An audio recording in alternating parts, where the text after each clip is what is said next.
Last week we learned lathe 101. This week we're going to talk how to do the end mill. All right, so exactly like the lathe, we're just going to turn this thing on in the back. And we've got today a block that we're going to try and face. This big bad boy of 12L14. All right, so first thing is, go ahead and loosen up your vise and get your block in there. This one we can see it needs some planing, so this is a good one for us.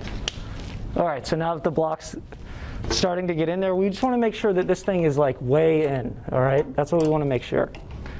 And the first thing that we want to do is get it situated very, very nicely because, especially when we're cutting sideways on a block, we want to make sure that we're not messing around. So we want to, this one's pretty, as you can see, it's kind of loosey-goosey a little bit, and that's all right because we're just going to try to plane each side.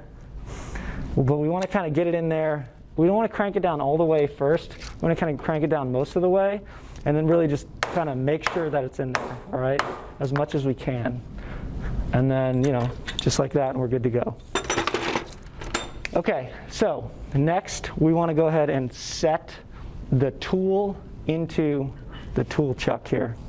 We're going to use a 3/4 inch bit on this. This is called an end mill bit, and we can actually set this in by using the handy dandy wrench that's always sitting on the machine. So this goes right up here, and what we want to do is we want to kind of set this in there. We don't want to leave a ridiculous amount out, but we want to, we don't want to throw it way up in there either. And you can kind of hand tighten this and watch it kind of move up and in until it's about hand tight. And then what we want to do is, if we turn this, it's just going to turn. So what we want to do instead is we want to make sure that this thing is stopped from turning as we tighten it.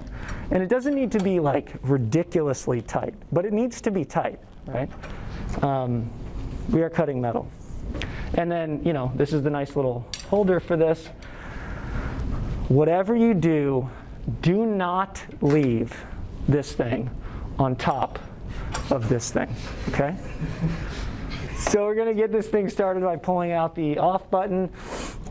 And we don't really need any coolant. We don't need to worry about that. This reverse forward stuff is essentially how we get this going, right? We're going to go forward, pretty much just go forward for the basic 101. So let's go ahead and go at 510. That looks pretty good to me. And what we want to do is very similar to the lathe. All we want to do is we want to use our left to right. We want to use our front to back. And we want to use our up to down to get this thing into position that we can just touch off on the piece. All right? So we're going to go ahead and get this underneath. We just kind of want to touch off and then move away and back out again. All right? Just like we did in the lathe.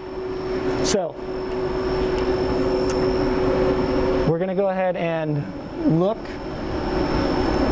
as we go to touch off. And it's just like a drill at this point. We're just drilling, right? But now we can go ahead and move it back off of the plate. We can make sure that we got all the way to the edge. And then we're just going to go around. What we want out of this is we essentially want to get this top surface completely flat.